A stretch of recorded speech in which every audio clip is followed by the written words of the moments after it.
What's going on, YouTube? JT's Reborn here. Welcome to another edition of my DC comic book reviews. This time we're taking a look at Teen Titans issue number 26. That's right, I got the digital and the physical copy because I'm such a fan, I guess. But I like owning the physical copies. There's just something about holding like this paper in your hand that, makes it so much more fulfilling and rewarding. So, yes.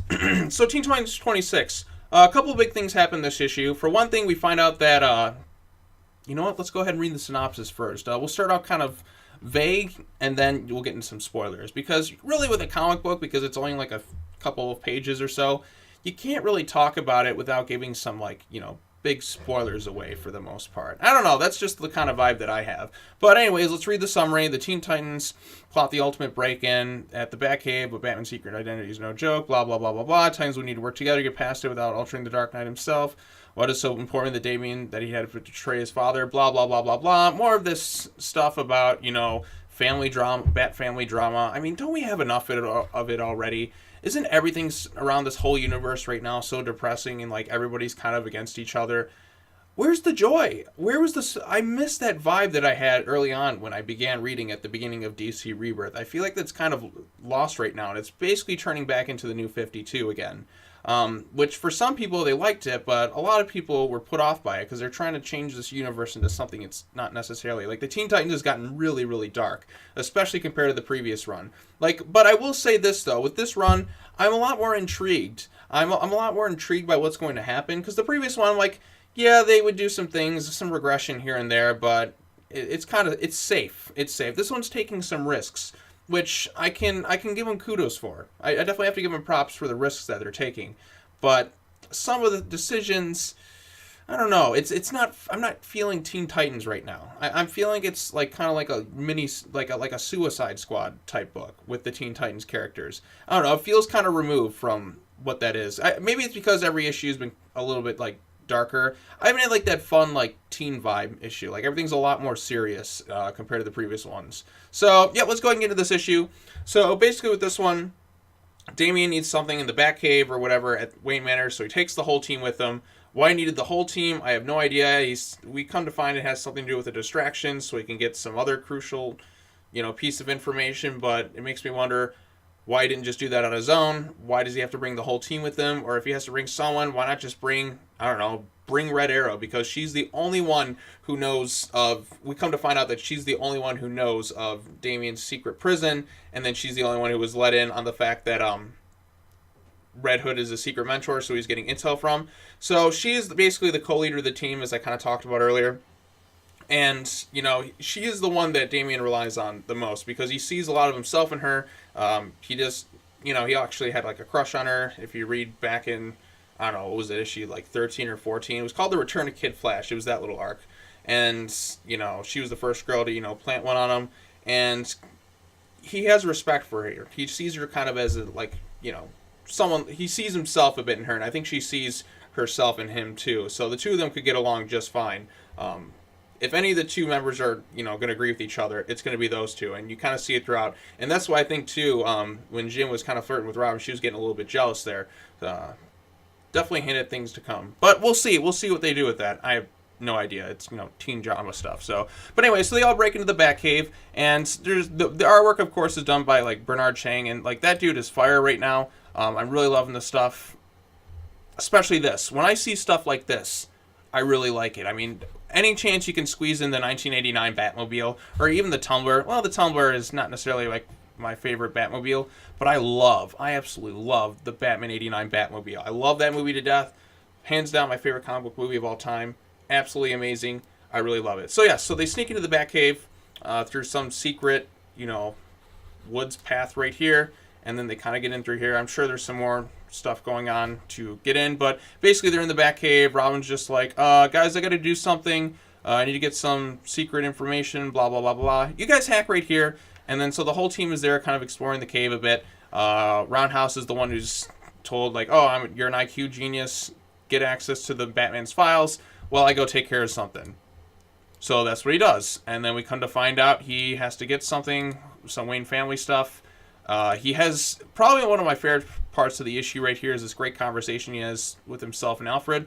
Although Damian did say, You're usually at tea with Arun on Saturday morning. He's visiting family abroad. So at first I'm like, oh, okay, so Damian didn't expect Alfred to be there. And, Alfred, obviously, just like, he talks with Damian. He's just like, you should come back home. Your father misses you. And then Damian's like, I've had enough of this shit. But if you read Detective Comics last week, I forget what issue it was, Damian came back to, help patch up Alfred. So that tells me right then and there that this Teen Titans stuff takes place before Detective Comics. Because it wouldn't make sense for, Alfred to be kind of like standing like this and Damian to be like, oh, I'm not coming back. Because in the previous, in the Detective Comics issue that came out last week by Tomasi, Damian was there. He goes to, perform surgery on Alfred because, Alfred needed him. And then Bruce went to talk to Damian. He's just like, we can talk when, this is done. I want you and I to have a conversation. We need to work out the stuff that's going on between this because, we got to get on the same page again because I'm not really liking this thing that's going on. And Damian's like, I like that very much, Father. And he was smiling. It was a genuine smile. And in this one, he's very angsty.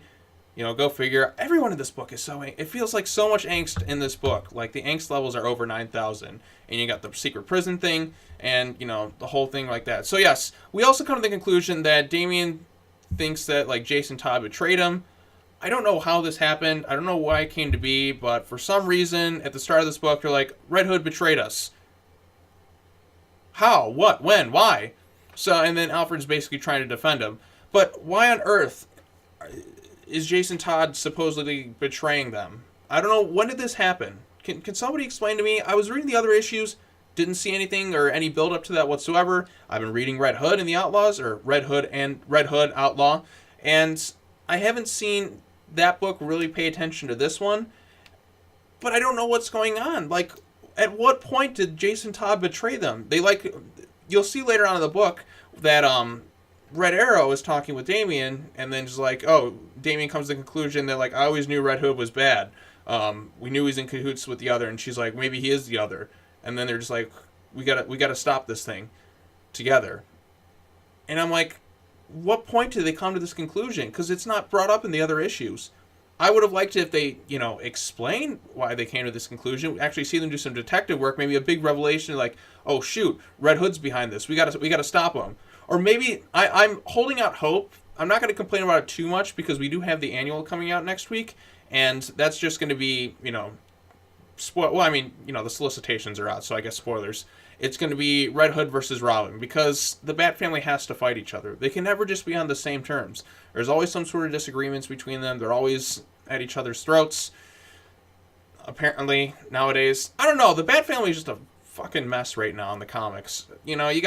You got Rick Grayson, which is a disaster, and that bugs me, too, that, Damian hasn't gone to visit Rick Grayson because, outside of, Bruce Wayne, Alfred Pennyworth, the most important person in Damian Wayne's life is the person he cares about the most is Dick Grayson. Obviously, he still cares about his mom, but he's got some animosity towards her, and his grandfather, but, he's obviously got animosity towards him as well. But why he hasn't visited, Rick Grayson baffles me. It just makes no sense. The sooner they end that storyline, the better, because the Rick Grayson thing's a disaster. But that's another talk for another day. But yes, I really like this conversation between Damian and Alfred. Like, Alfred's just like, Damian, you're kind of going, the way you're talking about justice, you're basically sounding like Ra's al Ghul. You don't sound like at first he's like, you sound like your father, but he's like, what, I was wrong. You don't sound like your father, you sound like Ra's al Ghul, or Ra's al Ghul, or however you pronounce it. And, that's basically like stabbing a knife in there. That's an insult to him, because Damian is basically turning back into Ra's. If this storyline happened earlier on in, like, the comics, well, in terms of the New 52 universe, whenever that started, 2011, I'd have been more okay with it, but it's been, like, 8 or 9 years since it started. Can't we just move the Damian thing along forward now? Can't we just move past all of this? Super Sons was doing a good job with that. Like, he was more upbeat. He was a lot more likable, trying to redeem himself for past sins. We even had Robin's Son of Batman for that. But this, it just feels like they're pushing him back towards that dark side, vengeful, psychotic type way. Granted, he is a better leader now, which is good. But he's just kind of leaning towards those League of Assassins tendencies again. And I'm just like, come on, my hope for this is, my end goal for this is that after this run, We do no more of this League of Assassins type nonsense. We move him past this shit. We don't ever look back. We move him forward to, the side of the light. No more of this dark justice type stuff. Maybe this is the arc where he finally understands and learns true justice. That'll be the most satisfying thing you can do with this, but I just don't want any more of, I'm kind of tired of seeing Dark Damian. You know what I mean? I liked him a bit more in the lighthearted Super Sons, but this, it's just come on, guys, can we just move past this already? You're doing so well, but then again, I can understand why he's kind of like this. I mean, let's be real. His dad's not anywhere for him anymore. His brother, the person he cares about, most arguably, Dick Grayson's actually a better father to him than Bruce Wayne ever was. It's kind of the truth. And then you have his best friend, Jonathan Kent, who's now been aged up to be 18 years old. And I'm like, why would you age John up to 18 years old? I mean, did they just not want to write him as a kid?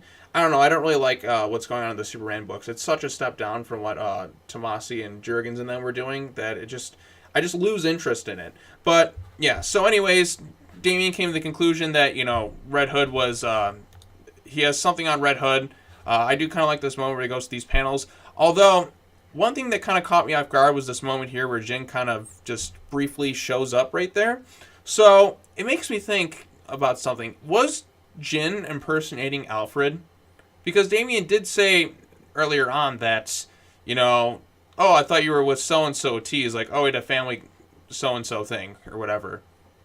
That has me interested. That has me kind of curious about what's going on. Also, another thing, I know Damian's a kid and all, but he's not over the age of 18. His dad should go and, get him. I know he's, unlike most kids, but somebody should be watching out for this kid. He has no parental guidance anymore. The closest thing he had right now is Jason Todd, who's kind of off doing his own thing. And Jason Todd only appeared in one Teen Titans issue of this run, which was that little cameo. And it just makes me wonder, who's there? Where's Tim Drake?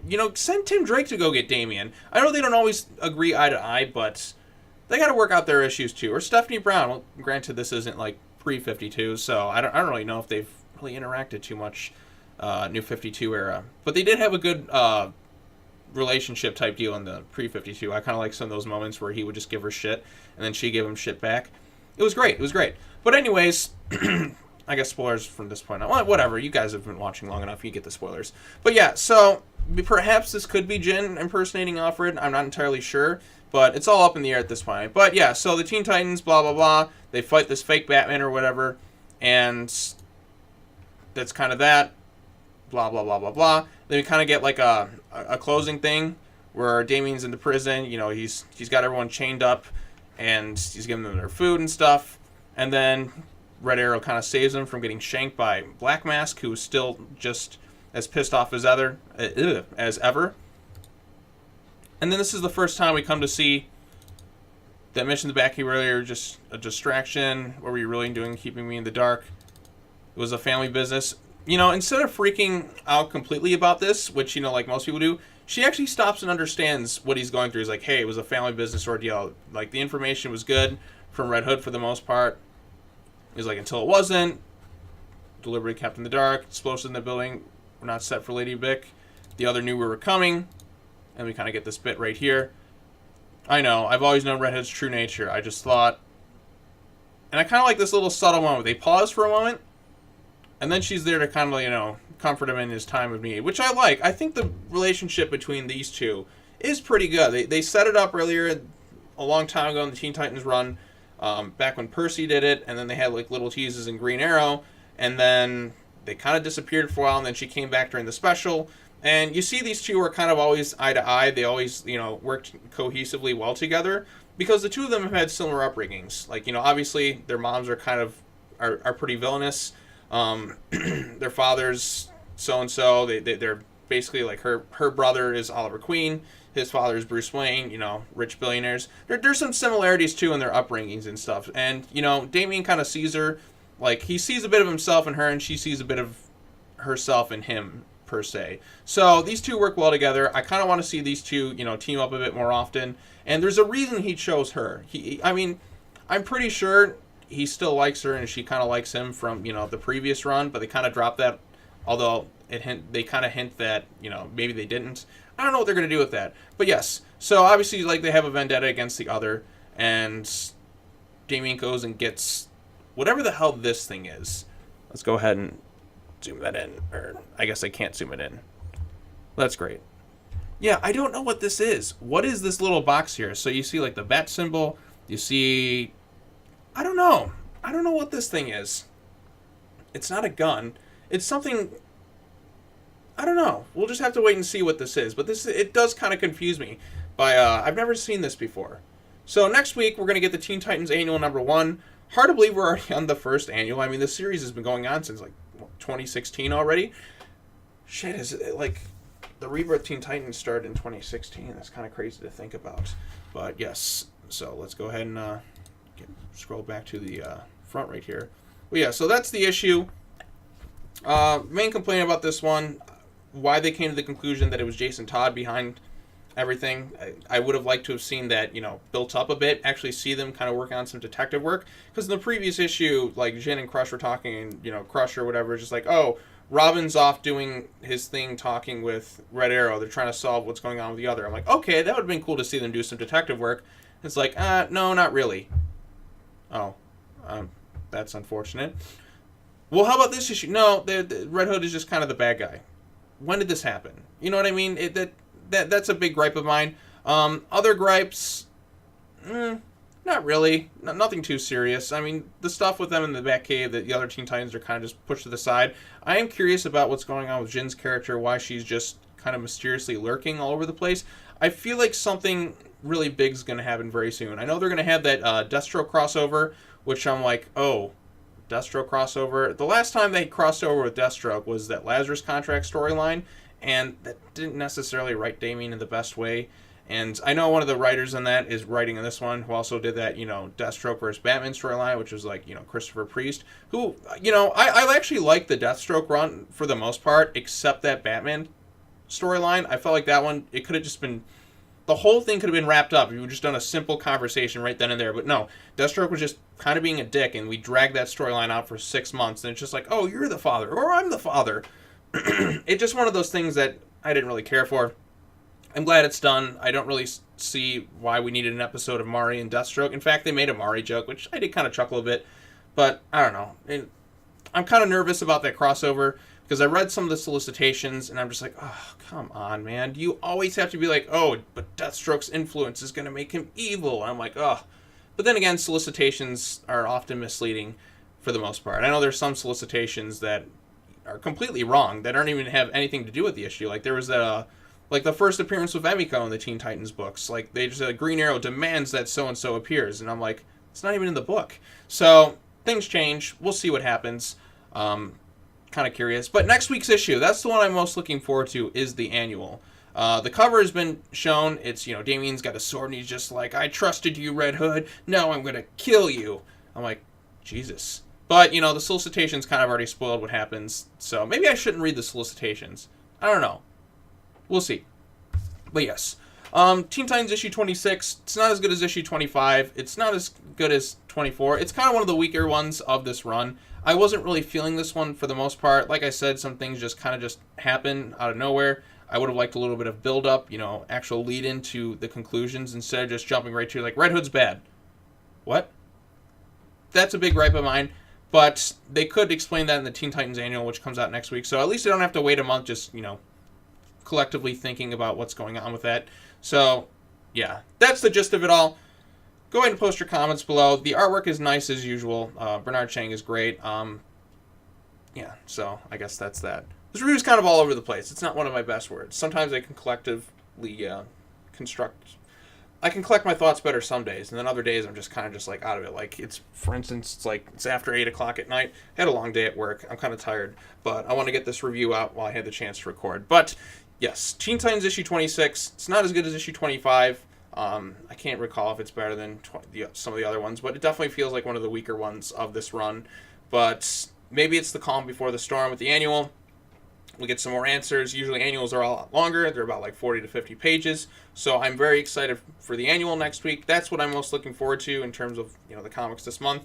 So the annual, hopefully that delivers more than this one. But as far as issues go, it's okay. A few things that are neat, but overall, just all right. Well, that's going to wrap it up. I'll see y'all later. Take care now. Bye-bye then. Comment, like, subscribe, and I'll see you next time. Peace.